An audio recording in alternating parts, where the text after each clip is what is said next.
Sejam todos bem-vindos a mais um episódio de Know-How Podcast. Hoje, no episódio número 12, temos um convidado muito especial que me lembrou muito também a minha história. Uma pessoa que saiu de muito longe de casa e hoje está acompanhando a gente. Seja bem-vindo, Pierre Múrcia. Boa tarde, obrigado pelo convite, Nicolas. Como que tá, Pierre? Tudo bem? Ótimo. Vamos trocar uma ideia sobre empreendedorismo e a trajetória que te levou até aqui? Com o maior prazer. Pierre, vamos falar um pouquinho sobre como que você chegou aqui no Brasil. Vamos começar direto para o pessoal te conhecer. Quem que é o Pierre Múrcia? Para me definir é um pouco difícil, é uma pergunta, mas assim, eu cheguei no Brasil em 98, já era formado. Cheguei com um projeto que era definido pelo governo francês na época. A França permitia que os jovens, para não fazer o serviço militar obrigatório, pudessem trabalhar para o governo francês dentro de uma multinacional francesa, fazendo um projeto que permitisse desenvolver a cultura e a tecnologia da França fora do país. Era isso ou o serviço militar? O serviço militar obrigatório. Então, obviamente, a maioria dos jovens nessa época que tinham já uma bagagem educacional superior não queria ficar perdendo tempo no serviço obrigatório. Mas era um serviço para o governo, então na verdade ao final era uma possibilidade de aprender e de contribuir para o país também. Então eu procurei esse formato que chama cooperação e depois de 2 anos de dificuldade para encontrei essa empresa que oferecia um contrato de 2 anos no Brasil para poder desenvolver a tecnologia dentro do setor metrô ferroviário. E eu cheguei em São Paulo em julho de 98. A todos já com formação de engenharia, termodinâmica, mecânica de fluido, enfim, troca térmica, energia. E o projeto era bem ambicioso, porque é uma filial que estava aqui já há uns 20, 30 anos no Brasil e que estava com muita dificuldade a se manter num cenário inflacionista muito forte, inflacionário. E eu precisava encontrar um formato de desenvolver a filial. E ali deu certo esse projeto, entrei aqui aprendendo, formando equipe, buscando mercado e deu muito certo. Tanto é que cheguei com 24 anos, fiquei lá 8 anos nesse projeto, 8 anos, durante os quais aprendi muito e multiplicamos o faturamento da filial por 20, muitos resultados bons e mudamos de fábrica 2 vezes para poder acompanhar o crescimento da filial. Então, foi me dada essa chance, eu aproveitei a oportunidade e deu muito certo. Mas não foi a tua primeira saída internacional no Brasil, né? Não, o Brasil foi realmente por acaso, porque o projeto apareceu, eu procurava qualquer lugar, tanto é que eu tive outras entrevistas para o México, para outros países, África também, mas que não deu sequência. É um processo seletivo muito concorrido na França. Tem muitos jovens que não querem fazer serviço militar e queriam uma oportunidade. Tanto é que o projeto hoje não tem mais o serviço militar obrigatório na França, mas continua tendo esse programa. Todo mundo driblava isso aí. Que na verdade, ele é tão benéfico para os jovens, para as empresas e para o governo, porque é importante dizer que a França tem uma grande parte do PIB dela que é realizado fora da França. É um país pequeno. E todas as grandes empresas, inclusive o Brasil, hoje a França é o país estrangeiro que mais cria emprego no Brasil hoje, com todas as grandes marcas, Saint-Gobain, Carrefour e Peugeot, outras, enfim. Ou seja, é um projeto importante para a economia francesa, então continuou depois disso com esse mesmo programa. E hoje tem vários países que se inspiraram na Europa desse modelo e estão fazendo o mesmo formato de incentivos fiscais às empresas, pagando menos encargos, e o governo, em contrapartida, solicita que haja um retorno financeiro e de cultural também para o país. E essa empresa que você veio no 98, ainda está em pé? Ainda funciona? Você tem contato com aquelas pessoas? É líder mundial em equipamentos para trens e metrô. Então, na verdade, ela fornece peças para a construção de trens e metrô. Ela é uma empresa, quando eu entrei nela, na época, era 1.500 pessoas no mundo. Hoje ela deve estar perto de 6, 7 mil pessoas. No Brasil, ela se transformou mesmo. Teve fusão, aquisição. Eu participei de tudo isso, teve muita sorte. Porque, fora o crescimento orgânico, nós compramos uma empresa. Então, eu participei do M&A, que é fusão, aquisição de empresa. Todos muito jovens, né? Muito novo. Muito jovem. Eu cheguei com 24 anos. Estava como chefe de projeto inicialmente, depois passei para responsável da... Já chegou com esse cargo, já? Chefe de projeto, mas o projeto era... Você vira. Você vira para desenvolver ar-condicionado para trens e metrô. Aí eu falei, vamos ver, então vamos olhar o que tem no grupo e vamos ver se a gente pode reproduzir isso. Até interessante uma anedota, porque meu primeiro funcionário foi a pessoa que fazia a manutenção dos ar-condicionados dentro da fábrica. Eu chamei ele e falei, você não quer trabalhar para mim porque eu tenho que montar uma equipe. E ele topou. Ele virou meu líder da engenharia com o tempo, ele aprendeu francês, ele se formou como engenheiro. Mas tudo na vida é isso, ninguém sabe nada. Eu vim aqui para aprender. E me deram esse projeto, eu topei o desafio. E de lá a gente aprendeu juntos. A confiança que reuniu desde o início do projeto me permitiu buscar... montar uma equipe ainda mais eficiente para poder avançar forte. Sempre teve esse sonho de criar soluções e assim, gerenciar pessoas. Ambicioso desde jovem. A ambição era forte. O modelo mental meu é um modelo mental já dos anos 80. Nasci em 74, tenho 51 anos hoje, vou fazer essa semana. Então, para mim, o modelo era muito simples. Não é como hoje. Hoje está difícil as pessoas saberem o que elas querem. Para mim era muito fácil. Você tem que se formar, tem que ser um bom funcionário, uma boa bagagem acadêmica, você tem que ganhar dinheiro e você vai estar feliz. E como que está agora com 51 anos essa ambição? Continua? A ambição é diferente hoje. Ela evoluiu no formato muito mais maduro em função também das circunstâncias. Eu sou pai de 3 filhos. À medida que vai atingindo os objetivos, vai mudando. E obviamente não pode denigrir um objetivo financeiro, um objetivo de sucesso, porque é o que a gente tem quando a gente sonha em ter sua primeira casa, em ter seu primeiro carro, em ter sua autonomia financeira.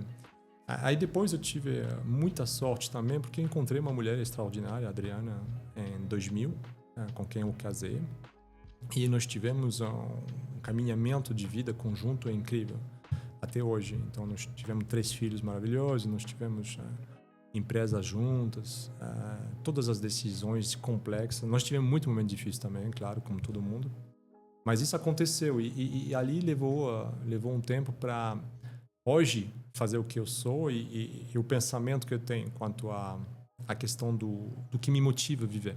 Na época era assim, quando eu vim no Brasil, era um sonho desde os 12 anos, que era viver num país quente. Era só isso.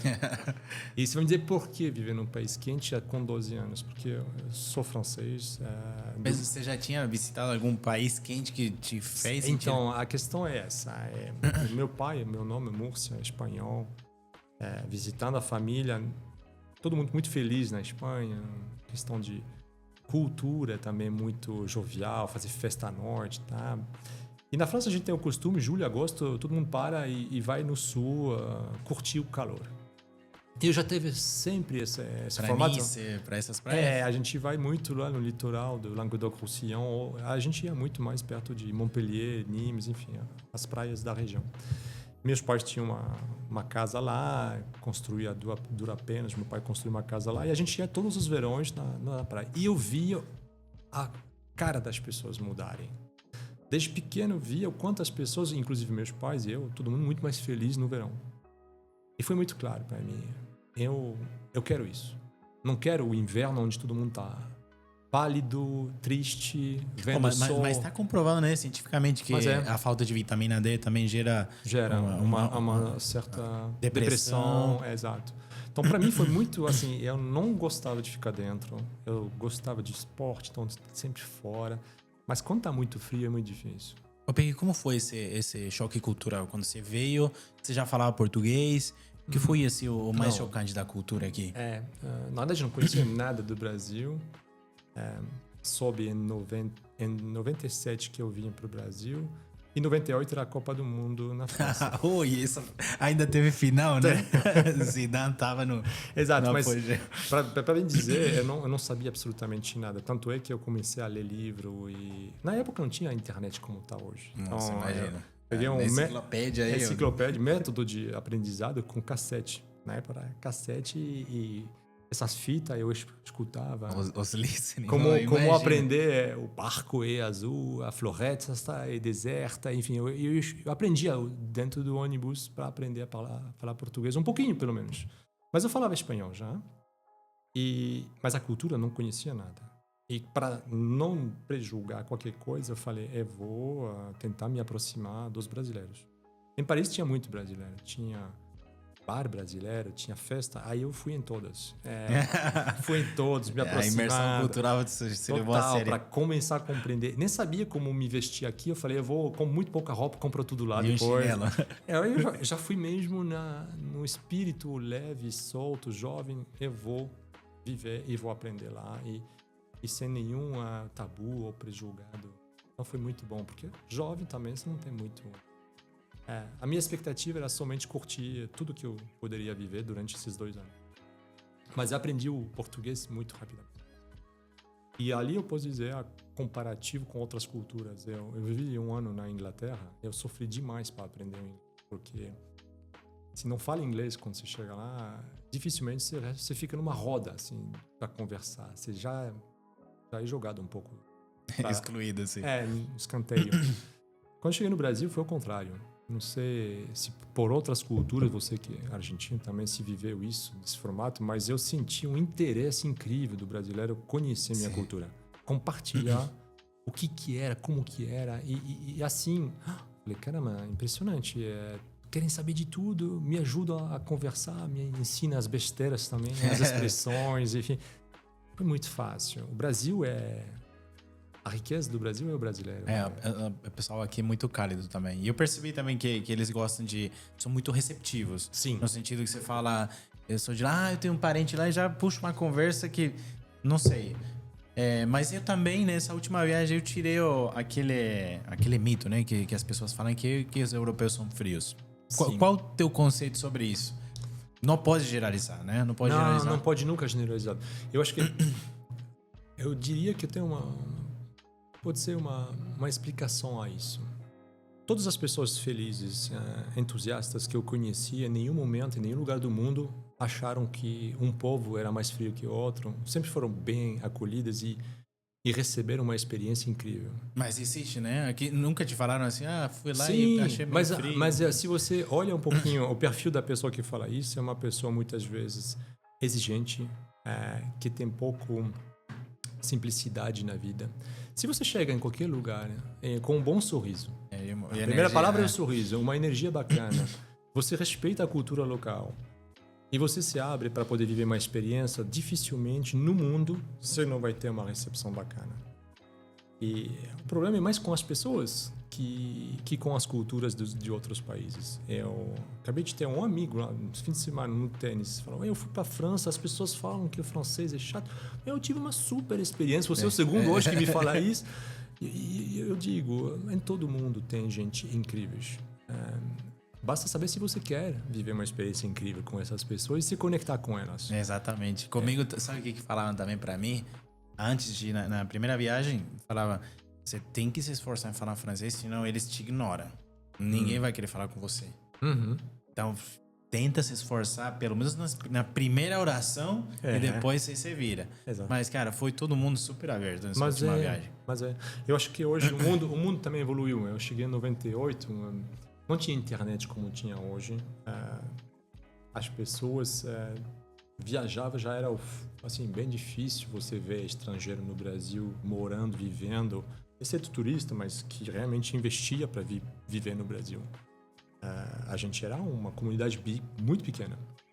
Hoje não é a mesma coisa. Hoje, os jovens que vinham no Brasil a trabalhar já vinham com contrato. Eu vim com contrato.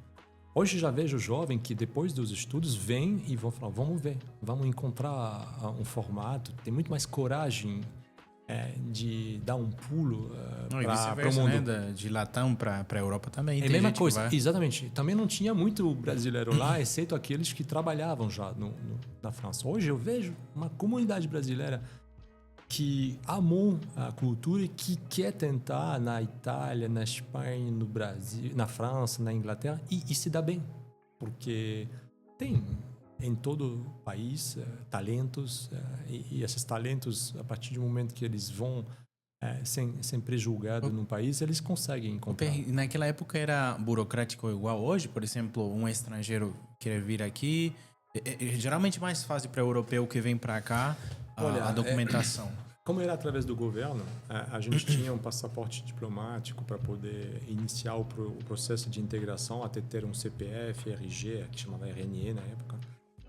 Ainda é, mas assim, evoluiu muito. Né? Eu me lembro, primeiros passos na Polícia Federal, passando os dedos lá na tinta e esperando horas o e piano, filas. Eles chamam de piano. Que terrível. A experiência foi traumática porque passei vários dias para fazer documentação.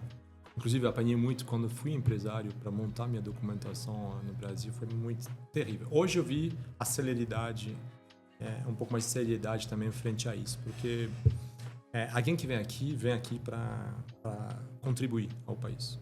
Acho que tem que facilitar a entrada, tem que olhar, obviamente, a triagem de quem vem aqui para trabalhar.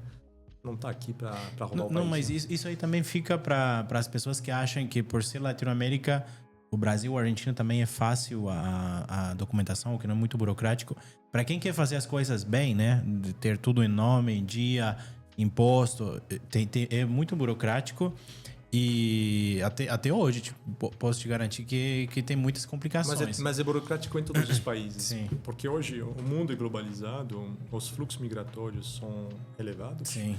E precisa ter algumas regras.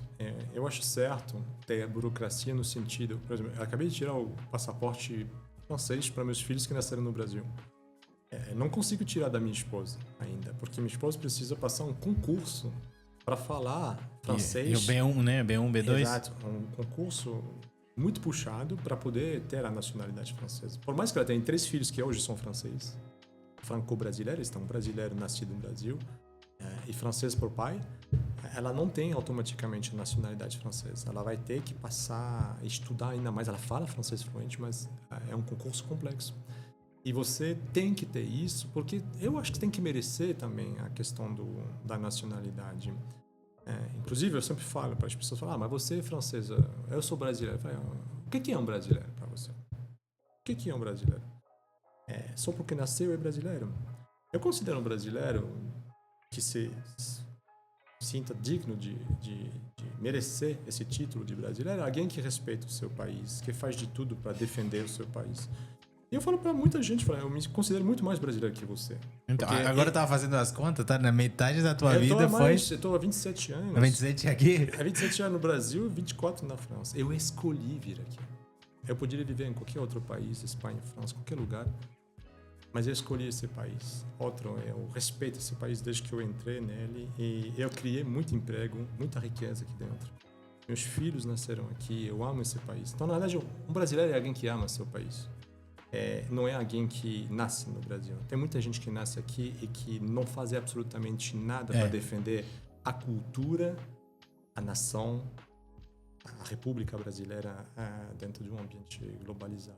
Eu amo esse país. E eu digo que eu tô coração dividido, Croissant natural e recheio com catupiry. Exato. Eu amo dizer que eu sou franco-brasileiro. Tenho também um pouco de sangue espanhol e eu amo também. Sou do mundo. A gente é do mundo hoje, não é mais... Não tem mais. E antes de soltar esse assunto, quando você chegou aqui no Brasil, tinha alguém te esperando? Você tinha algum contato? Tinha um que era uma pessoa extraordinária, o Luiz Henrique, que era meu diretor na época na Favely, chamava Equipe Fair na época. Uma pessoa extremamente humanista. Se eu posso dizer que hoje meu lado humanista evoluiu, foi graças ao Luiz Henrique. Uma pessoa de um coração gigantesco, que me acolheu o primeiro fim de semana, fez de tudo para eu estar como um rei. Então, aquela semana... essas coisas não se esquecem, né? Não se esqueça nunca. E Eu olho ele porque ele já faleceu e lá de cima, Luiz Henrique, você foi realmente uma grande pessoa. Eu tive uma semana fantástica, porque eu saí da França, despedi dos meus amigos com a Copa do Mundo debaixo do braço. Difícil para muito brasileiro na época engolir aquilo lá, mas foi até engraçado, porque eu não... Olha, a Semi foi com a Argentina. Agora tem que engolir aquela da Argentina com você na frente, tá difícil, mas faz parte. E aí cheguei aqui, uma recepção fantástica. Eu diria que eu pagaria muito para reviver uma semana dessa. Não só pelo lado do que eu vivi na França, porque foi extraordinário, mas quando eu cheguei foi ainda mais. As pessoas... Esqueci futebol, esqueci tudo. O quanto as pessoas foram gentis, o quanto as pessoas foram amigáveis. Elas estavam preocupadas comigo.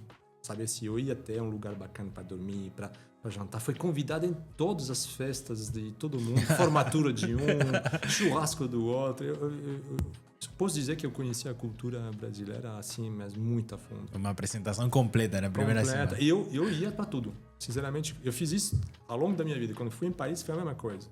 Cheguei em Paris e falei, eu estou disposta a viajar e viver toda a experiência de Paris. Topou tudo. Topou tudo. E Brasil foi a mesma coisa. Eu estava lá... considerado, é até interessante isso, o brasileiro me chamava de doutor, eu falei, mas eu sou doutor de nada, sou jovem formado, não sei de nada, eu vou aprender.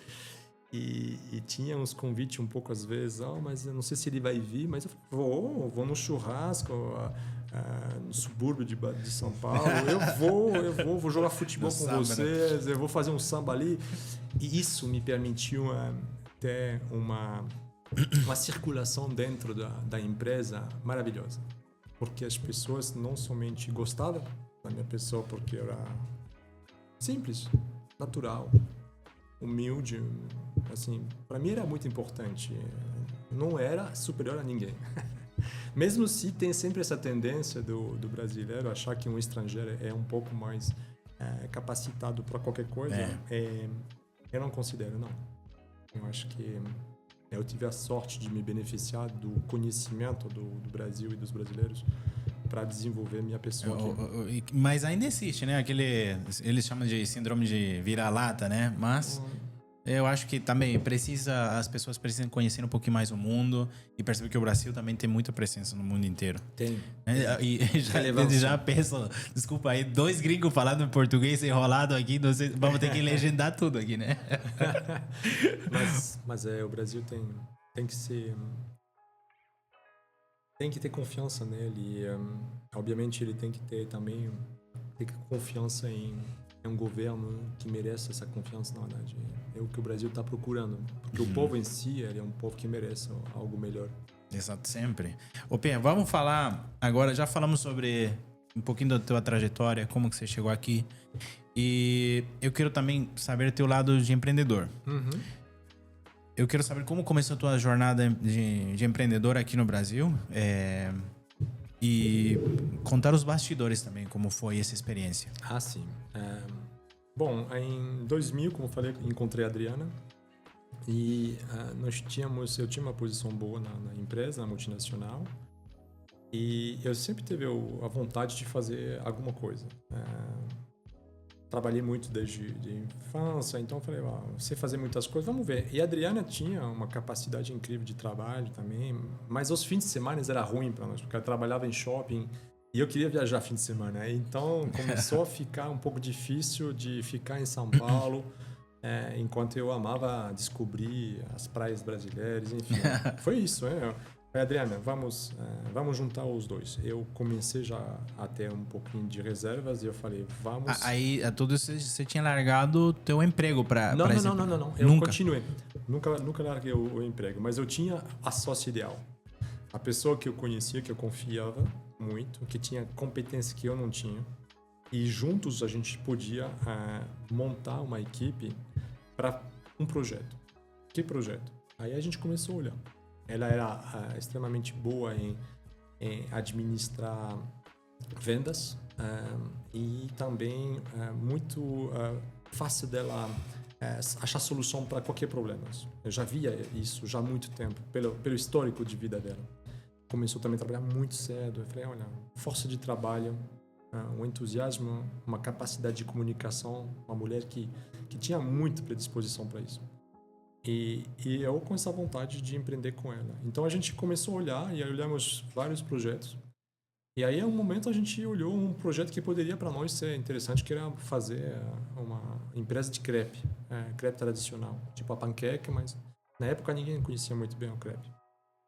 E a gente montou esse projeto juntos. Trabalhamos 6 meses, um ano em bastidores para montar o projeto. A gente entrou, mas a gente entrou já pensando em grande, na verdade. A gente falou, não vamos fazer só uma coisa meia boca.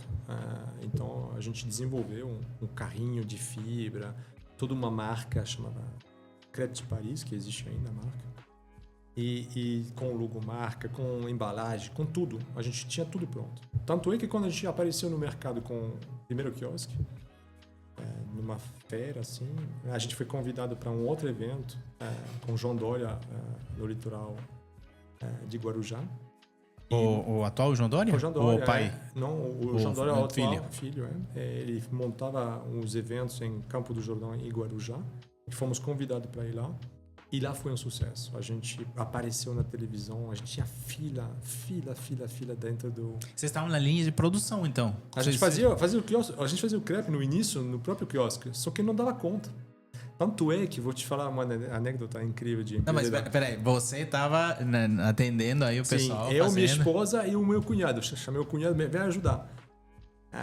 Aí, de 3 por dia, na mesma noite a gente contratou 2 lá localmente, porque não dava conta de buscar bebida. Aí de 2 mais 2, a gente finalizou uma equipe de 15 no evento, porque não tinha mais conta, não dava mais conta. Era fila sem parar de vender crepe, bebida, preparar em backstage, porque a gente precisava preparar. No início a gente fazia na hora, mas não dava mais tempo.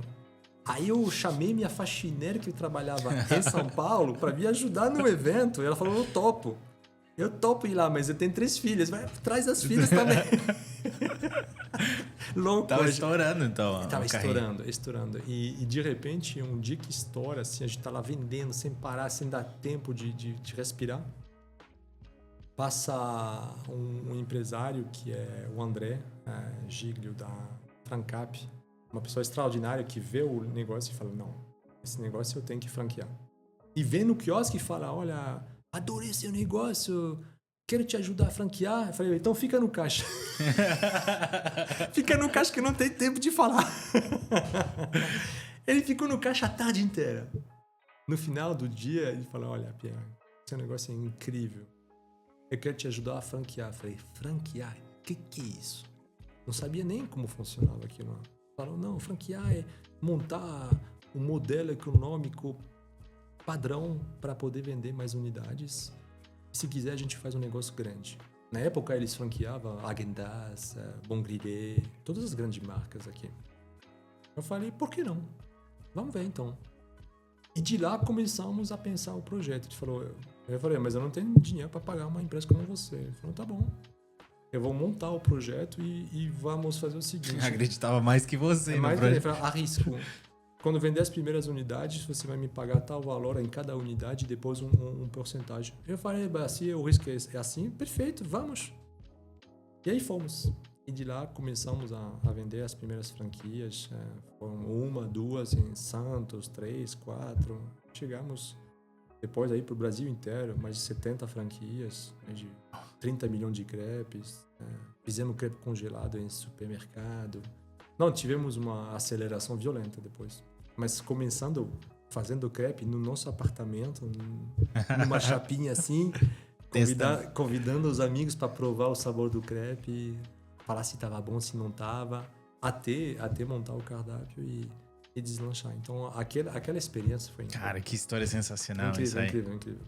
Tem fotos assim no apartamento, cozinhando alguma coisa? A gente tem muitas fotos de os primeiros eventos em casa, testando as embalagens também para as pessoas ver se era prático de comer um crepe. Inclusive as embalagens que a gente desenvolveu e tudo foram patenteadas e hoje no mundo inteiro eu vejo as nossas embalagens, porque fomos os primeiros a montar uma aquele triangulinho? Triângulo, eu montei. Temos a patente disso daqui. Em 2001 a gente montou a patente daquilo. Não dá para patentear uma embalagem em si, economicamente não é tão fácil, mas Mas a gente aprendeu a desenvolver um business model de venda de crepe através de quiosque, carrinho de fibra, em aeroporto, em evento. A gente fez depois os buffets. Aprimoramos algo que existia, mas que para mim não era bem desenvolvido no formato franquia. E poderíamos ter tido um volume gigantesco na sequência. Só que, por minha infortuna, a gente chegou no momento em que chegou também a telefonia móvel e a internet. E meus pontos de vendas eram todos em shopping, no meio do corredor. Quiosque, carrinho. Eram pontos que não eram cobiçados por outras empresas, a não ser pequenas empresas de alimento, Mr. Pretzels, enfim, outras marcas de sorvete e coisa. E a gente pagava um preço justo. Quando chegou a internet, quando chegou a telefonia móvel sobretudo, eles queriam nossos pontos, a qualquer custo. E como para eles não era um business model, era marketing. Então eles podiam ter verba ilimitada para poder apresentar. E aí morreu o nosso negócio, porque do dia para outro, vou te falar bem, é uma sensação muito complexa. Nós passamos de um modelo de negócio onde pagávamos 2, 3 mil reais de aluguel. Na época é dólar, porque em 2000 era o dólar quase 1 por 1,5. Né? Por aquelas ilhas que estão no shopping, né? A gente passou de 3 mil para 15 mil reais, de um dia para outro. Quando o seu modelo econômico é viável e de repente o aluguel come todo o seu lucro, você vê que seu negócio não irá para frente. Nós demoramos 2 anos, 3 anos para poder depois morrer mesmo a última franquia, mas nós, infelizmente, o risco do negócio era ligado ao ponto comercial e o shopping não é um parceiro. O shopping é um empreendedor. O shopping ele empreende com business model que dão dinheiro. Tanto faz se você, no meio do caminho, um dia você ajudou eles a ganhar dinheiro. De forma hipereducada, depois que acabava os 3 meses de aluguel, dobrava. Até que um dia não dá mais para pagar. Então a gente acabou saindo de todos os pontos de venda, infelizmente. Então, na verdade, eu diria que eu não abri 60 franquias, eu fechei 60 franquias. Que é muito mais difícil o exercício de você devolver uma franquia e ver alguém chorando e falando, a gente tentou de tudo. É muito difícil você... a jornada do empreendedor tem esses altos e baixos, né? É uma montanha russa. Exato. Mas pelo menos eu olhei cada franqueado nos olhos até o último e nós devolvemos e fechamos o ciclo de forma digna, sem cobrar mais nada, fazia tempo. Não cobrava royalty, não cobrava taxa de franquia, não cobrava mais nada. Só ajudar a tentar viabilizar a operação. Inclusive fui odiado por todos os shoppings de São Paulo e Brasil, porque eu deslocava o quiosque em lugar que eles não me davam autorização. Eu fazia de tudo para viabilizar a operação e como eles tinham tido uma atitude totalmente antiética para mim, de subir o preço nessa altura, eu sinceramente, eu estava em modelo sobrevivência para ajudar meus franqueados. E assim como o Crepe Paris deve ter afetado muitas outras lojas, porque hoje em dia você vai, 2025, Sim. Você vai num shopping, vamos falar assim, uma média, uma de cada 10 é de capinha de celular, Sim. telefonia. Sim. Tá ligado ainda, né? Esse mercado. A otimização de um business, ela é sempre olhando o que tem de mais oportuno para o empreendedor. E para um shopping center, ele tem que trazer a opção de serviço. Obviamente, hoje, teve uma época, o ciclo de colocar no corredor soluções de telefonia móvel, de alimentação. Aí depois teve um ciclo inverso, que era mais nada nos corredores para dar conforto ao consumidor. Corredores mais largos e mais adequados a uma experiência de consumidor. E hoje é um pouco um mix de tudo, porque ao final a pessoa precisa entender com dados o que o consumidor quer e oferecer para ele. Então, é muito cíclico. E um empreendedor tem isso, como você falou. Eu soube valorizar toda essa experiência e capitalizar essa experiência para depois ter uma outra fase da minha vida. Eu refaria tudo de novo, 100%. E eu não me queixo de ter fechado 60 franquias, porque é uma experiência gigantesca que eu adquiri com uma idade muito, muito cedo, com com 29 anos, em paralelo na multinacional, aceder a várias posições, do responsável da engenharia ao responsável comercial e a vice-presidência do grupo. É um grupo que também multiplicou por 20 o faturamento e um EBITDA de mais de 22%. Então, naturalmente, minha posição e minha equipe estava sendo com bastante propriedade para poder adquirir essa posição. E desse modelo de negócio, você imagina que teve uma hora que você era todas as áreas da empresa, né? Antes de explodir. Então, naquele momento foi o mais difícil. Quando você passa de uma operação a 2, a 3, a 4, quando você passa de um vendedor de crepe, que era a nossa função inicial, minha esposa sofreu muito mais que eu, porque ela estava no operacional. Eu era mais no financeiro e no comercial. Vender quando o negócio todo mundo quer comprar é fácil. O difícil é o que ela fez. Segurar toda a parte do backstage. Produzir os crepes, produzir os ingredientes, entregar isso nos franqueados, formar os franqueados, fazer os clientes ocultos e manter o padrão de uma franquia. Ela teve uma maior carga emocional, profissional, o estresse, tudo nela. Eu estava na parte boa, mas eu não podia fazer a outra parte, porque eu estava ainda trabalhando na multinacional. Então, eu fazia isso à noite, fim de semana, a meio-dia, mas não podia. Então, para ela foi muito difícil. E a gente passou de 2, 3 empregados, como te falei, a primeira foi a nossa faxineira, meu cunhado, e toda a família que podia entrar, entrou. Há 120 funcionários, mais de 6 carros entregando produtos todos os dias, fazendo 4, 5 mil crepes por noite dentro da cozinha central, tonelada de ingredientes enfim, entupimos nossa casa que a gente alugou para fazer a empresa de um dia para outro. Era uma loucura. Todo mês, durante um ano, todo mês a gente comprava um carro a mais para poder... Farinha. Não, era loucura. E quem aparecia lá na frente e deixava um currículo já estava contratado, porque a gente não tinha tempo de nada. Era loucura.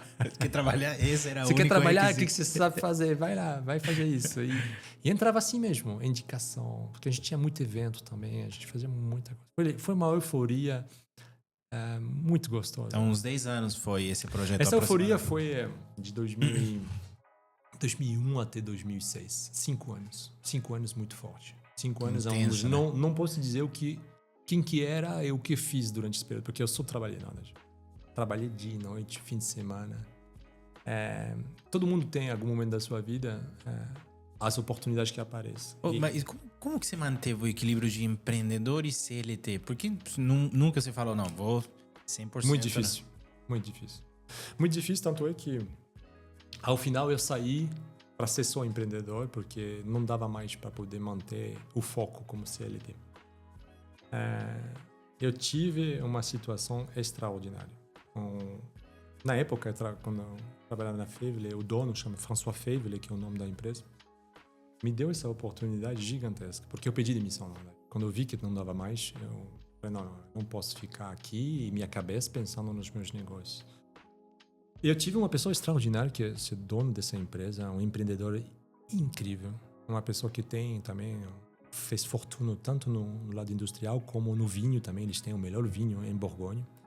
Ele tem vários negócios. E quando eu pedi demissão, me chamou o dono da empresa. Uma empresa de 3, 4 mil pessoas, a chance de um dono te ligar é muito pouca. Ele me liga, eu tinha 27 anos, provavelmente 28. Ele me fala assim, olha, eu vi que você queria sair do projeto, mas a gente não quer que você saia. O que está acontecendo? Eu falei, olha, sinceramente, eu montei um negócio com minha esposa, está indo muito bem, eu não consigo dar conta. Eu preciso estruturar minha empresa. E se eu não conseguir estruturar, minha esposa vai espanar, eu vou espanar, todo mundo vai espanar. Então, eu não consigo ficar aqui e não conseguindo dar conta dos dois. Ele teve uma posição extraordinária. Só porque eu fui franco, honesto com ele, ele me falou, olha, pensa uma solução. E a gente se fala daqui a uma semana.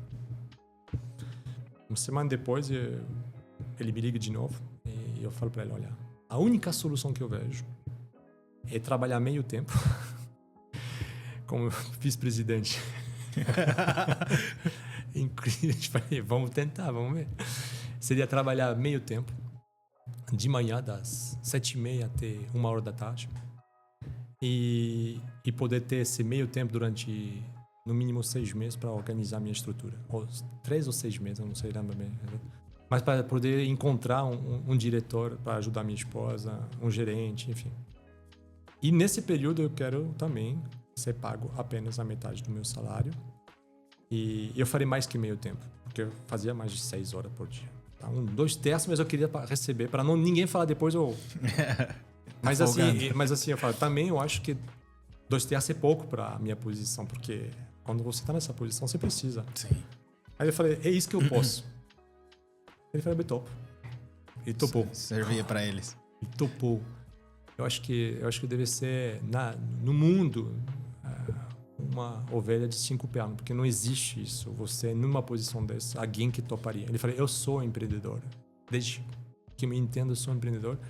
As pessoas que são como você, como eu, elas precisam, às vezes, de tempo. Vou te dar esse tempo. Foi demais. Aí me deu esse tempo. Foi muito bom também para mim, porque teve... Do meu lado, eu tinha o crescimento financeiro incrível. Aprendia muita coisa. Eu tinha minha equipe, eu não queria deixar ela. E esse dinheiro que eu ganhava também permitia financiar minha operação. Então, eu tive minha consciência tranquila, porque eu entregava muito na empresa onde eu trabalhava. E no meu negócio, minha esposa tive a condição de investir com um gerente, com outras pessoas para poder estruturar. Foi assim que eu consegui, mas não foi fácil não, porque inclusive é um dos pontos que eu diria que eu hoje tomaria mais cuidado, porque eu quis tudo. Quis o lado bom da coisa e eu peguei muito na minha saúde, fiquei doente depois. Chegou a ter um burnout naquela época? Quase um burnout. Estava muito jovem para ter esse burnout, mas uma queda violenta da saúde. Eu deixei de curtir meus amigos por muito tempo. Eu diria que a saúde foi o que mais afetou, porque se dorme pouco, você começa a ser muito estressado. Inclusive com minha esposa foi difícil. A gente teve um momento de break assim forte, porque a gente não era mais esposa. A gente era sócio, Cassi, né? Sócio, e eu muito elétrico, muito difícil de conviver com uma pessoa exigente como eu era na época e ambicioso, sabe? A ambição te cega, na verdade. Então, eu acho que nessa hora eu aprendi muito. Aí depois E isso também são os bastidores que não todo mundo vê, né? Às vezes a gente só vê o sucesso. O Crepe que tá tendo sucesso, mas por trás tá tendo os tombos não vê. Muito sacrifício. Eu digo que meu maior aprendizado nesse momento foi quase perder minha esposa, na verdade. A gente teve que dar um tempo. Era insuportável. Eu não dormia mais, na verdade, de tanto trabalho. E ali eu revi tudo a minha vida. Aí ela me sugeriu de ver um psicólogo. Nessa época, ainda bem fui ver um psicólogo para compreender a vida e começar a refletir. Pensou alguma vez em voltar para a França, por exemplo, um ponto de quebra assim de... Não foi bem isso, porque eu já tinha minha vida com minha esposa, eu sabia que era a mulher da minha vida, eu queria mesmo viver aqui. Mas eu queria mais equilíbrio, na verdade. Mas às vezes, né, a cabeça quente... Não foi isso. O que foi para mim é mais como que eu vivo melhor com as pessoas que eu amo no país que eu gosto. A França eu sempre amei, mas primeiros anos eu não queria mais a França mesmo. Da cultura, não queria nada. Eu queria só aprender a cultura brasileira. Depois, era indiferente para mim. Mas hoje, com 50 anos, eu quero me reconectar e por isso que eu voltei nesse projeto com a Serap aqui em Batatais, porque é muito importante manter a cultura da onde você vem. Nunca vai esquecer isso. Você é argentino, você vibra por Argentina. Sou francês, eu vibro para a França. Então eu tenho uma vibração dupla, Brasil e França, para mim, que até morrer eu vou defender minha pátria, minha cultura, minhas pátrias, na verdade. Brasil e França eu defendo corpo e alma. E que sorte a tua de poder conectar empresas que estão... Mas isso não foi por acaso, né? Isso não foi por acaso, porque a decisão de parar também de trabalhar na multinacional para me dedicar ao meu negócio foi dura, né?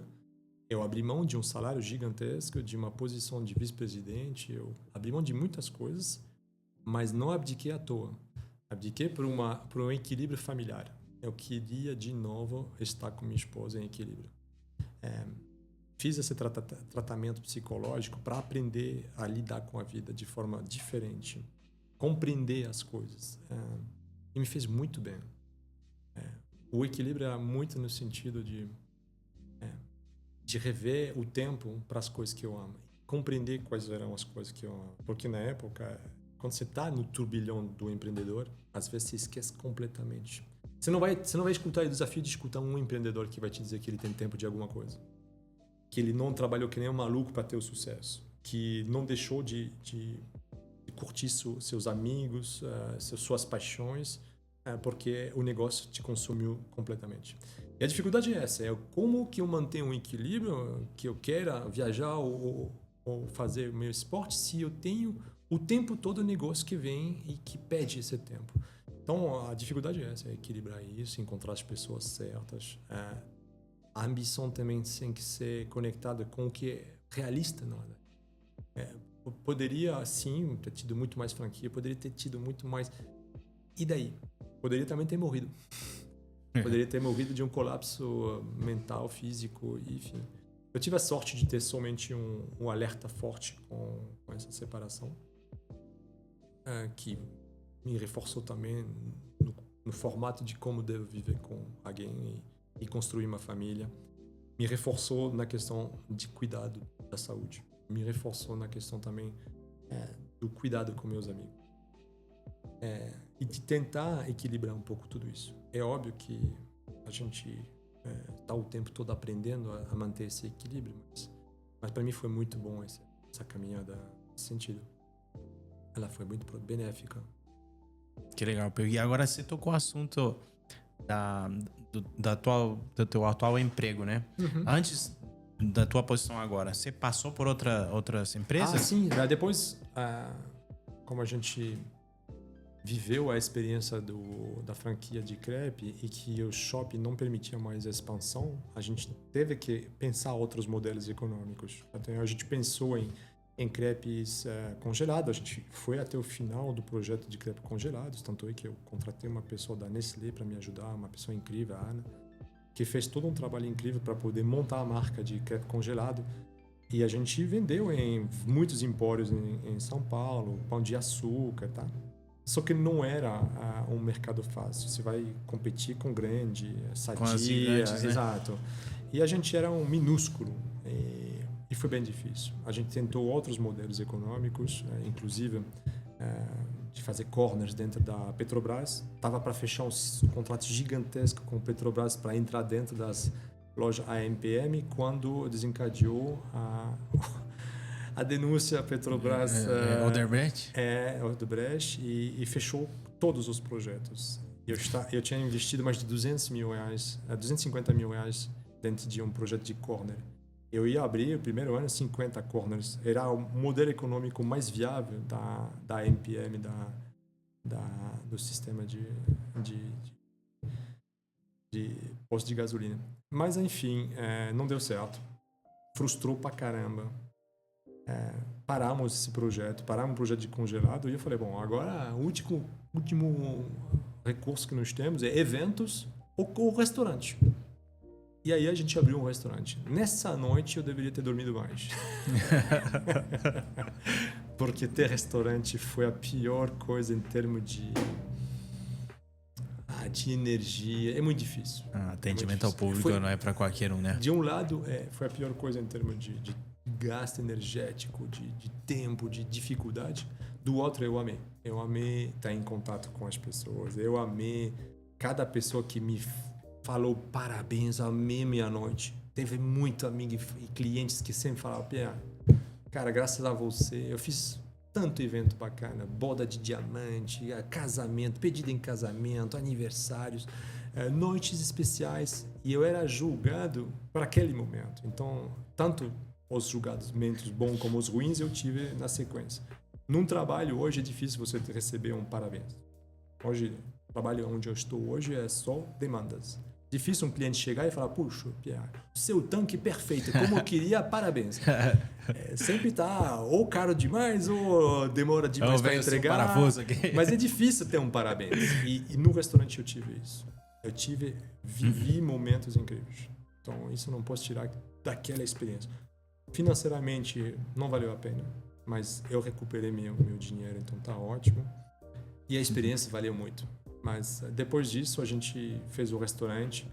2014, vendemos o restaurante porque eu tive filhos gêmeos e foi bem traumático o nascimento deles, então eu precisava cuidar deles. Tempo para a família. E aí a gente decidiu vender e viver um ano sabático com eles para cuidar deles desde pequenininhos no interior. A gente foi para Campos Paulista cuidar dos nossos filhos para viver a experiência mesmo. Eu perdi muita coisa da família durante esses 10, 15 anos de empreendedor. Agora, meus filhos, eu vou cuidar durante um ano. Eu me permiti um ano sabático todos os dias, recuperando também de uma fase bem difícil no restaurante. Para fazer esporte, para levar eles na escola, curtir. Sente falta de algum processo no teu dia a dia da jornada empreendedora, quando você era dono do teu negócio? Não mais hoje, porque as decisões que eu tomo hoje, e aí, o grupo me dá muita liberdade. É uma liberdade que eu conquistei, óbvio. No início, não gostava. No início, você mandar muito relatório para poder ver o que você estava fazendo e como estava fazendo, volta a ser um pouco um modelo invasivo. Mas é natural e normal, eu conhecia essa parte. Então, para mim, não tem um problema. Quando eu entrei novamente para ser diretor, na posição de diretor-geral, eu sabia que eu ia ter uma introspecção muito grande, uma invasão muito grande da direção na França para poder saber o que eu estava fazendo, como eu estava fazendo, para toda a decisão ser compartilhada. Mas aos poucos, quando você está a 10 mil quilômetros, você tem que tomar muita decisão por dia. E tem umas que você não tem que passar para qualquer pessoa, porque eles têm outras coisas para fazer. Então, também eu estou hoje num perfil de empreendedor na minha posição. Querendo ou não. Mas tem então, pessoas embaixo. Exatamente. Tem muita gente que precisa tomar muita decisão, tem muitos problemas para resolver. Então, nesse momento, eu não digo que eu sinto falta da área de empreendedorismo, porque eu sou um empreendedor e a empresa eu considero a minha. Esse é um ponto também importante. Na posição de diretor-geral, eu não considero que a empresa é de outros. Eu considero que é minha. Vai ter que vestir a camisa. Exato. Então, todo dia, quando eu tomo uma decisão, eu tomaria essa decisão se a empresa fosse minha? Sim, eu vou tomar. Se não for, eu não tomo a decisão. Eu tenho que estar, defendendo os interesses dos meus acionistas como se fosse minha empresa. Eu acho que isso aqui me permite entrar novamente nesse mercado. Se não fosse nessa posição, eu acho que eu nunca teria entrado no mercado corporate de novo. Me permitia também me reconectar com a cultura que eu precisava muito fortemente, a cultura francesa, para estar voltando na França, viajando para lá, comendo uns queijos de vez em quando. Uns croissantzinhos. Uns croissants, exato. Com chocolate. Mas era uma necessidade mesmo. Você tem essa vontade viajando uma vez por ano, mas você tem também uma necessidade de você estar conectado com a sua cultura. Desde que você... 27 anos longe da terra... Eu preciso disso. E como foi o primeiro contato com a Serap? Naquela época aqui, né? Em 2016. 2016, aqui era Plurinox. Sempre foi Plurinox ou você começou lá? Nada, eu fui contratado depois que a Plurinox foi comprado pelo Grupo Serap. Então, eles compraram em 2016, setembro, e eu entrei no projeto em dezembro, novembro, dezembro. Ou seja, não participei da aquisição, mas eu participei desde o início do desenvolvimento. E foi incrível porque eu precisava mesmo de uma posição. Era 2016, eu lembro que era a crise fortíssima no Brasil. Tinha aquelas pedaladas fiscais, a Dilma Rousseff, impeachment e tudo. E eu, os 2 anos, entre 2014 e 2016, eu fiquei 6 meses, 1 ano sabático, e depois fiquei como consultor de empresa para salvar as empresas na UTI, as empresas que estavam em recuperação judicial e coisas assim. Então aprendi muito. Desafio, hein? Desafio gigantesco. E eu via as empresas centenárias falirem, né? Vi donos de empresas de 90 anos chorarem na minha frente. E quando você vê isso, você fala, uau, o mercado tá difícil mesmo. Muito difícil. Tanto é que eu saí dos projetos Muita gente me devia muito dinheiro, mas eu não tive nem a coragem de reclamar qualquer coisa. As pessoas estavam perdendo tudo. Enfim, foi uma tragédia para o Brasil o que aconteceu. De lá, naquele mesmo ano, eu tive meu terceiro filho. E aí não dava mais para brincar de empresário ou de consultor nesse momento. Ali, minha esposa falou, Vale, Pia, você recoloca no mercado, mas para administrar uma multinacional. Você já sempre fez isso, bem feito, tudo. Eu falei, tudo bem, mas eu vou à condição que você entenda que possa ser em qualquer lugar do Brasil. Ela topou, nós firmamos, não poderia ter ido à busca de business se não tivesse da posição como essa, se não tivesse o acordo com minha esposa para que ela assumisse a parte mais difícil da família, cuidar dos 3 filhos pequenos e aceitar de abdicar de uma profissão. Porque ser mãe é uma profissão ingrata. Você está lá com todos os deveres e pouco reconhecimento por aquilo e abdica de uma liberdade de poder se desenvolver como profissional. Então, ela teve na decisão, a parte mais difícil de todas. E como foi um consenso entre nós, fui atrás e encontrei o Projeto Serap. Quando você se movimenta, eu considero assim, a sorte vem. Naquele momento eu me conectei com muitas pessoas que eu tinha contato e a primeira oportunidade apareceu o Projeto Serap. Mandei o currículo e aí 2 meses depois estava na França para fazer as entrevistas e consegui essa vaga. Tinha muita gente querendo posição, óbvio, diretor-geral, tem um processo seletivo muito elaborado, mas eu sentia que era para mim, na verdade, e deu certo. Teve algum fator decisivo, já seja linguagem ou bagagem? Sim, passado. Inclusive, dentro do processo seletivo foi interessante para alguém que é empreendedor e que volta no mundo corporate. É bem difícil acontecer isso.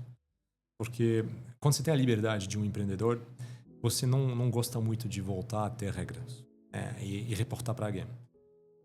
Mas para mim era para um motivo muito, muito importante. Tinha uma crise fenomenal no Brasil. Estava demitindo todos os diretores, na verdade. Estava reduzindo o custo para todo lado. Não tinha mais emprego para um diretor-geral. Só que para mim tinha um ponto importante.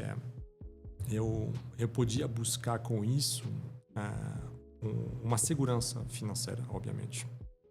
Um projeto desafiador. Porque uma compra de uma empresa com uma cultura diferente, já sabia que ia passar por muitas coisas. E no processo seletivo tem momento que, quando passava com os diretores que não tinham um perfil empreendedor como eu, metade adorava, metade estava muito susto de uma pessoa como o meu perfil, porque será que ele vai se adaptar novamente ao perfil? Prazo e Exato. Deadline. Exato. Só que quem decide no final é o presidente. Uhum. Tem um board em volta que vai dizer o que pensa. Pode ser que tenha mais voto para um, para outro. Na decisão final, você sempre tem 2 finalistas ou 3. Mas é um diferencial meu. Que era para ser, perante a maioria dos candidatos, um peso. Você é um cara que está 10 anos fora do mercado como um empreendedor. Eu coloquei isso a meu favor. No momento da decisão, eu lembro muito bem com o Eric. Em algum momento eu falei, Eric... Você não está escolhendo um diretor qualquer, alguém que vai tomar decisão para você. É votar na sua posição. Eu já estou na sua posição há 10 anos. Você estava vendendo o teu peixe. Mas era isso. Era isso, você não estava mentindo. A questão é que se fosse um diretor a 100 quilômetros da sua empresa, você pode a todo momento ir lá. Estou a 10 mil quilômetros. Está me entregando a chave de uma fábrica, onde a gente não sabe o que vai descobrir. E eu estou há 20 anos no Brasil, eu já descobri muitas coisas. Eu já teve problemas gigantescos na minha empresa, onde teve também facada nas costas de funcionário, de gerente, ilusão, decepção, dificuldade. E eu tenho essa resiliência, porque eu passei perto da catástrofe várias vezes na vida, sabe? Quando fechei 60 franquias, eu quase fali. Ganhei muito dinheiro, perdi muito dinheiro, eu já passei por tudo isso. Já vivi tudo que você está vivendo há 30 anos na Serap. Então, para mim, o diferencial que eu coloquei em benefício, para mim, era o fato de ser uma ovelha de 5 pernas, mas uma ovelha de 5 pernas que faria a diferença entre um tradicional diretor administrador e um empreendedor comercial que ia buscar soluções, entendeu? Perfil comercial, que ia analisar, empreendedor que ia tomar as decisões com coragem. Tudo isso, peraí, você viajou para a França sem saber se você ia ser contratado só para aquele processo seletivo? Arriscou, hein? Na verdade, foi convidado, eles me pagaram a passagem. Ah, tá. No processo seletivo começou com várias entrevistas online. Inclusive, vou te falar, quando você volta novamente a passar para o processo seletivo depois de 20 anos ou 15 anos de empreendedorismo, você tem que reaprender a fazer uma entrevista. Eu tive que refazer meu currículo, eu tive que fazer muitos treinamentos para entrevistas.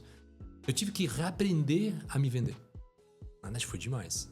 Mas encontrei várias pessoas nesse empreendedor momento. Não é fácil, né? Não, mas foi demais, porque eu aprendi a fazer uma boa entrevista de emprego, a compreender os meandros desse processo. E você aplica essas coisas, por exemplo, hoje em dia? Mas hoje, sem dúvida. Eu fiz até na época, quase que eu vou me posicionando para outro projeto que chama PCM, Process Communication Model, que era um sistema de comunicação para compreender, a se conectar com as pessoas e a comunicar. Quando eu vi o quanto era importante se comunicar bem e como era o processo de análise dentro de um diálogo, do receptor, emissor, tudo isso, a oratória, tudo, me apaixonei por isso. Eu falei, caraca, estou aqui treinando para um processo seletivo e eu estou descobrindo coisas. E, de novo, é aquele momento. Se você está em movimento na vida, as oportunidades aparecem. Aparecem, sim. E dentro desse processo seletivo, muita coisa aparecer. Tanto é que depois que eu fui contratado pela Serap, ao mesmo tempo apareceram dois, três convites incríveis. Porque, obviamente, me conectei com outra, vai que não dá certo, tem que... É muito rápido. Ou seja, se não tem medo de se conectar, network, de fazer... e você... tá em movimento o tempo todo, aparecem as oportunidades. E aquilo lá foi incrível. Esse momento de aprendizado novamente para fazer uma boa entrevista. Hoje eu utilizo isso claramente para as entrevistas seletivas dos meus colaboradores, para analisar tudo quando ele fala comigo, para saber se é realmente o perfil da cultura que eu quero. Enfim, nada foi perdido, na verdade. Que legal. Já aproveitou. Todo foi um aprendizado para ser o peixe de hoje, né? Mas ao final, eu acho que é isso que eu sempre prego para os colegas. Nós não sabemos o que a gente fará amanhã. E tanto faz. Nós não sabemos também se um dia a gente será a maior empresa de batatais ou o líder mundial. Tanto faz. O que importa é o que nós estamos aprendendo hoje. E o caminho que a gente está vivendo. Então, esse caminho está extraordinário hoje. Extraordinário. A gente ainda é uma empresa que não ganha dinheiro.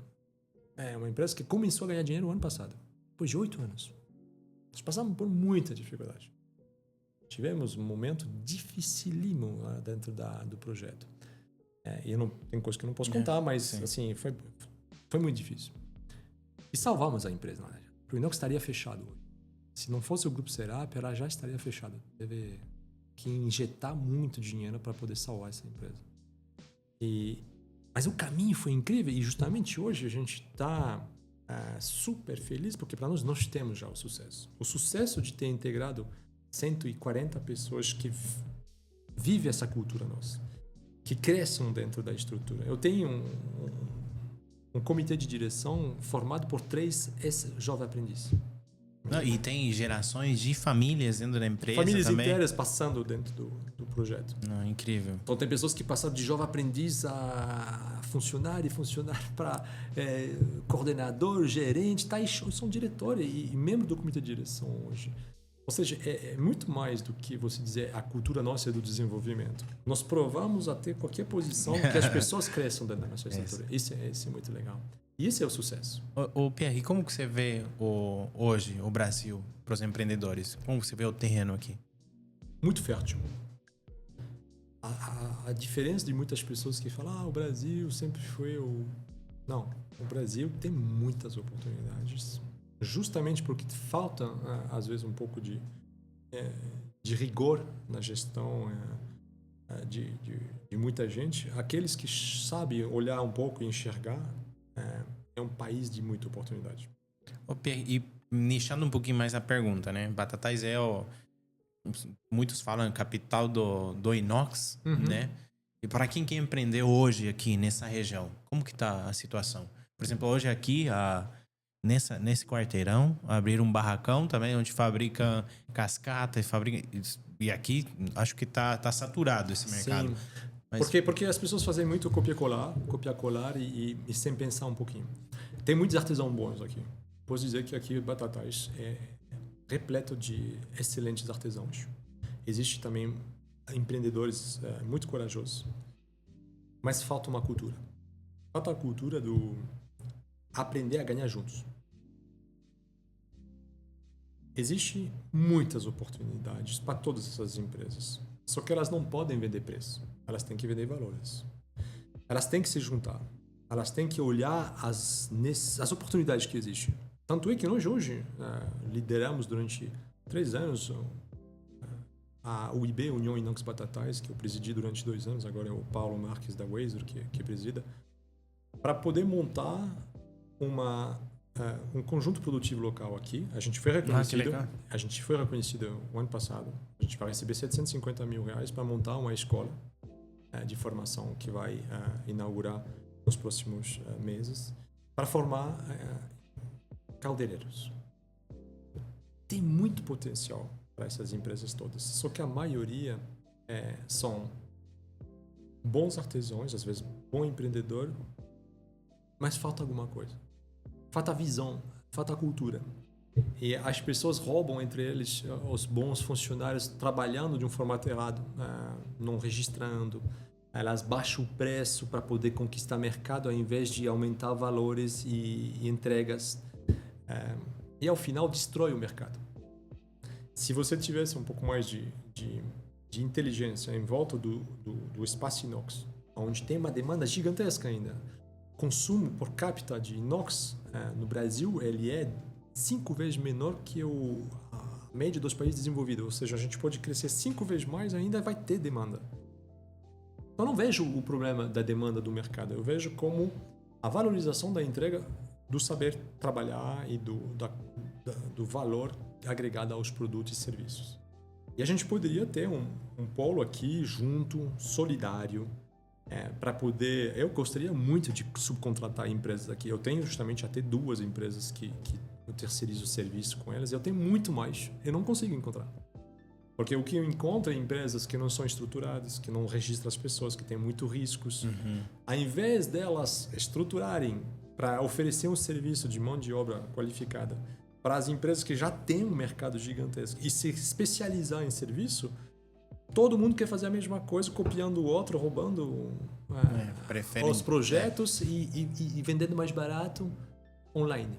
Mas não existe só cascata, não existe só preço, existe um mundo de oposição e de oportunidade em inox.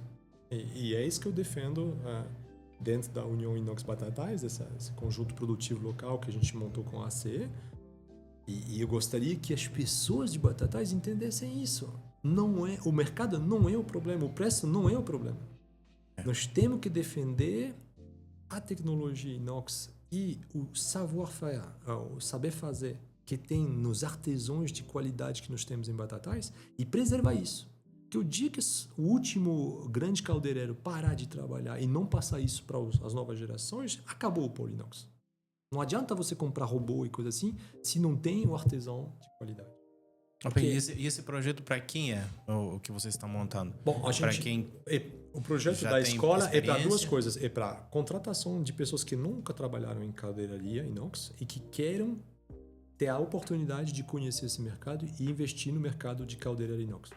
Então vai ser um processo seletivo para pessoas que querem ter uma chance de ter um métier aqui. Nobre. A partir de qual idade? 15 anos. 15 anos. Já pode entrar como jovem aprendiz, aprender e depois avançar dentro da escola de formação da UIB ou dentro do próprio Serap. Serap Brasil, a gente tem um centro de formação. São 3 alunos por mês. E a gente forma a todo o trabalho de solda, de polimento, de montagem de acabamentista, e aí vira um caldeireiro com o tempo. Começando com um salário em volta de 2.000 mais 500, vamos lá, 2.500, 3.000 reais, e podendo chegar um caldeireiro experimentado a 6.000 reais.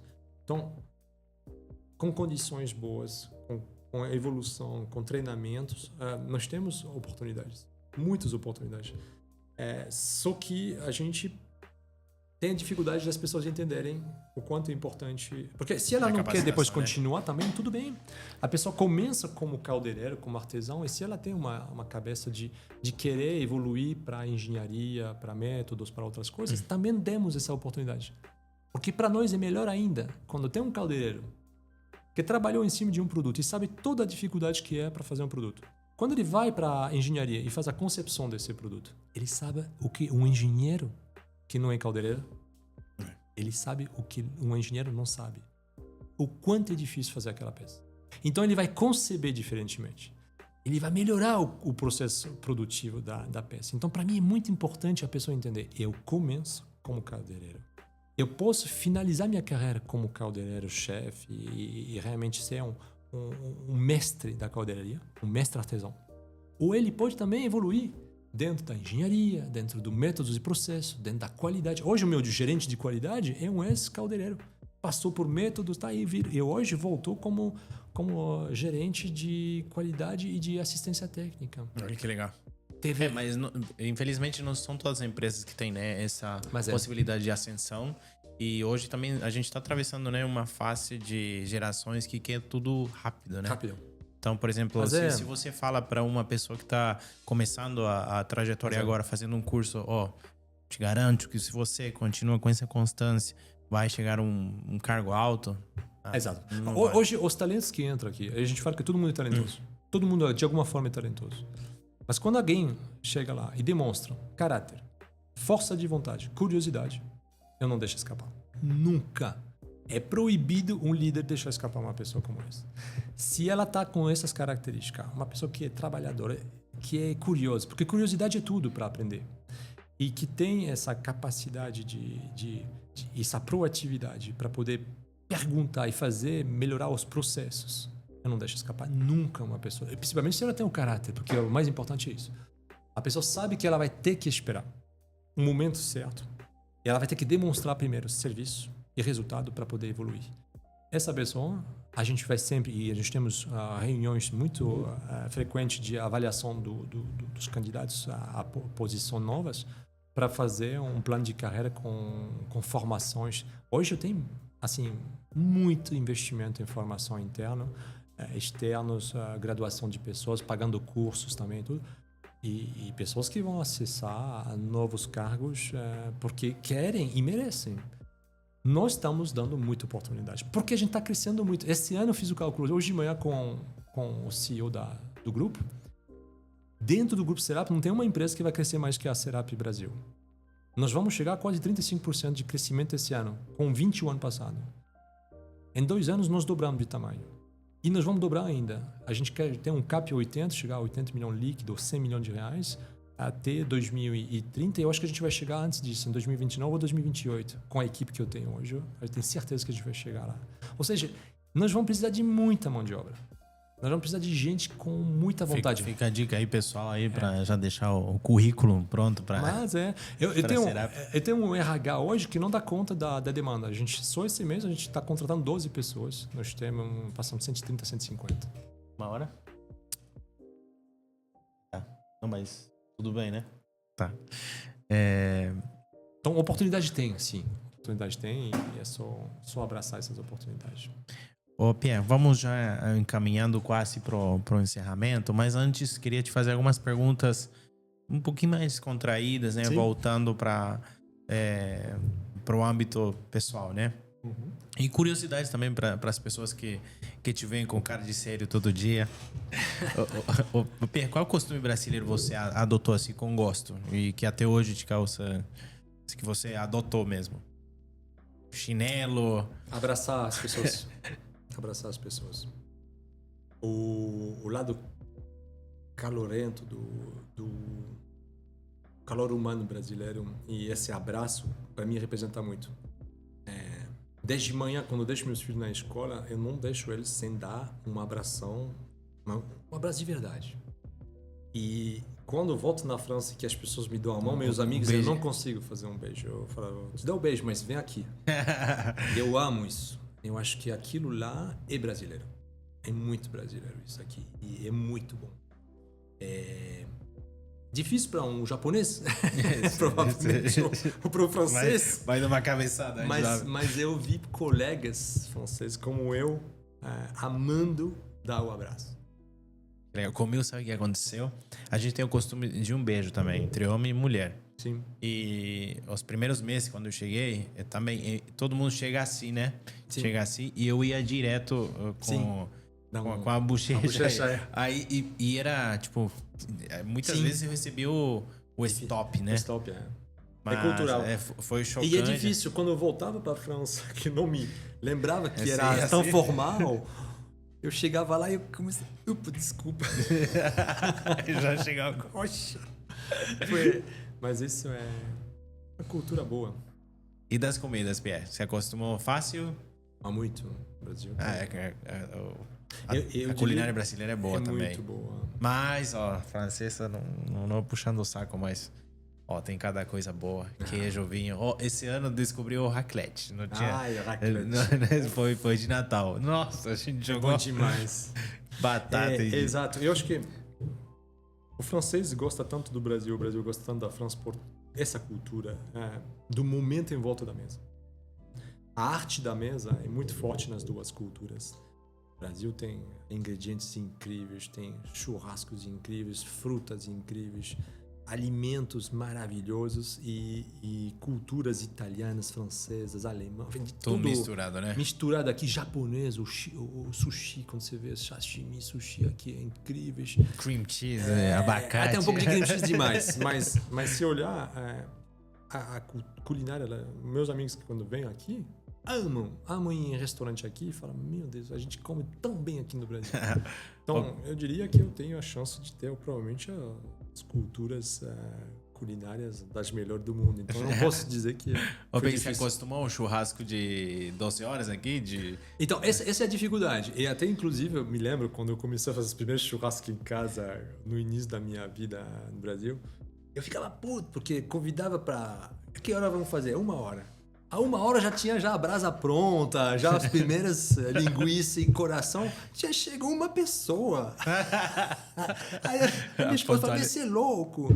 Você marca 1 hora que as pessoas chegam a 3. Falei, puxa vida. E demorou para aprender, mas depois eu falei, cara, agora eu já sei. Quando chega o primeiro convidado, eu boto o carvão. E aí, aos poucos, quando vai chegar, eu vou pôr na brasa, porque aqui vai durar o dia. A cerveja pode começar a gelar quando chega o primeiro. A cerveja tem que estar gelada, mas o churrasco vai rolar com a chegada das pessoas. Foi isso, é um aprendizado também. E o vinho? Tem sempre um vinho francês na tua adega? Bom, eu tenho mais rocha argentino do que francês, com o preço hoje da importação. Imagina. Mas eu diria que eu gosto também de todos os vinhos do mundo inteiro. França é óbvio que eu tenho um preço bacana, mas eu acho um pouco salgado o preço aqui, chegou aqui. Quando tá lá, você vê o preço barato do vinho francês, porque lá você pega um bom Bordeaux por 3, 4 euros. No Carrefour. Você fica louco, você quer beber vinho todo dia. Só que ele chega aqui no mínimo 2,5, 3 vezes mais caro. Já achou um cantinho francês em Ribeirão Preto? Assim, um lugar que tenha assim, tudo que você... pra matar a saudade? Em Ribeirão Preto, não. Eu acho que em São Paulo, sim, eu tinha alguns espaços que pareciam um pouco a França, mas aqui em Ribeirão Preto, não. Não assim achou? Tem, sim, um que chama Isaac Padaria. Que tem croissant, pão de chocolate, igual, e a baguete. Tiro o meu chapéu, porque depois você me até passa diria que é dos melhores da França. A moça, ele nunca foi na França, a moça. Ela usa uma farinha argentina, não, é isso. Não, farinha francesa ou italiana. Farinha italiana e a manteiga francesa da Presidão. Mas o croissant Isaac Padaria é fantástico. Agora eles estão inventando um pouco com muito croissant recheado e coisa assim, mas o croissant puro e o pão de chocolate é maravilhoso, e a baguete também eu aconselho. Esse é meu cantinho francês em Ribeirão Preto. 2 meses que a gente ficou lá agora na França, Não teve um que a gente não descia na padaria que ficava perto da casa do Cauã, comprar croissant e pão chocolate. Essa é a coisa. Eu acho que é o piquenique com um bom baguete no verão, um queijo e um bom vinho e também umas boas frutas de verão e também, de repente, uns embutidos incríveis. E fazer e tomar uns bons croissant, um bom pão chocolate numa terraça de café. Não custa caro e é maravilhoso. Eu salivo de lembrar desses momentos. Ô, Pierre, para encerrar, vou te fazer uma pergunta, também já para deixar uma reflexão. Olhando para trás, o que você diria hoje para aquele Pierre que chegou ao Brasil nos anos 90 com uma mala cheia de sonhos? Eu diria, faz tudo que você sempre quis para atingir seu sonho. Então, na verdade, na época eu tinha esse sonho mesmo de ter o sucesso e de empreender. Empreenda. Não faz tudo igual. Só se tivesse, com a experiência também, a dificuldade que eu passei, eu diria, toma um pouco mais cuidado da sua saúde, da sua família, dos seus amigos. Porque não tem erro, não tem momento que você não possa reinvestir nisso aqui, mas o que passou, passou. E eu acho que eu sinto que em algum momento eu deixei de olhar um pouco esse aspecto. E hoje, na sequência, saúde, família, amigos, eu cuido muito. Muito mais do que nessa época. Mas diria, faz tudo de novo. Igual. Seja louco e ambicioso. Que vai dar certo. Entusiasta, se arrisca. Foi muito bom errar, foi muito bom aprender com esses erros, foi muito bom sofrer. Faz parte do processo também. Faz parte. Não é tudo todo isso cor de é rosa. somente capitalizar em cima dessas experiências. Então, eu não mudaria nada. Ok, e para finalizar, uma mensagem para a comunidade empreendedora, já seja estrangeiro ou local que está querendo vir empreender no Brasil, uma mensagem para finalizar? Eu diria para elas, aqui o Brasil é um país de muita oportunidade. Também não tem que vir com o amadorismo, precisa se preparar, principalmente na questão da tesouraria. Porque as empresas nascem da tesouraria suficiente e morrem da tesouraria insuficiente. E aqui o Brasil, ele tem essa questão de não ter apoio. Você tem que se virar sozinho. Então, você tem que ter uma questão de planejar bem a sua viagem para cá, se for somente para poder viver uma experiência aqui. De planejar bem também, se for um empreendedorismo. A questão de que as etapas... Uma vida de empreendedor, se ele não tem um caixa para segurar, em um ano ele tá morto. Então, que seja no Brasil ou em outro lugar, precisa se preparar bem. E no Brasil, eu acredito que tenha que ter, desde o início, conseguir encontrar e formar uma equipe muito rapidamente de confiança. Se você vai pela sociedade que eu chamo de covardia, aquela de tem um sócio financeiro porque não tem dinheiro, e ele não agrega valor ao negócio, não vai dar certo. Eu tive uma sócia, era minha esposa, mas porque agregava muito valor ao negócio. Eu nunca entraria no meu business alguém que não vai agregar valor. Se for só de dinheiro, eu prefiro entrar com um banco do que entrar um sócio que vai simplesmente me lembrar que eu estou devendo dinheiro para ele todo dia. Então, eu acho que o Brasil tem muita oportunidade para você viver a experiência, tanto como expatriado quanto empreendedor, mas precisa planejar. Não adianta vir e achar que as coisas vão acontecer sem planejamento. E o planejamento é muito importante. Eu demorei quase um ano para abrir minha empresa, mas quando eu cheguei, todo esse planejamento fez a diferença total para a expansão depois, porque o modelo de replicação do business era fácil, porque tudo era bem pensado.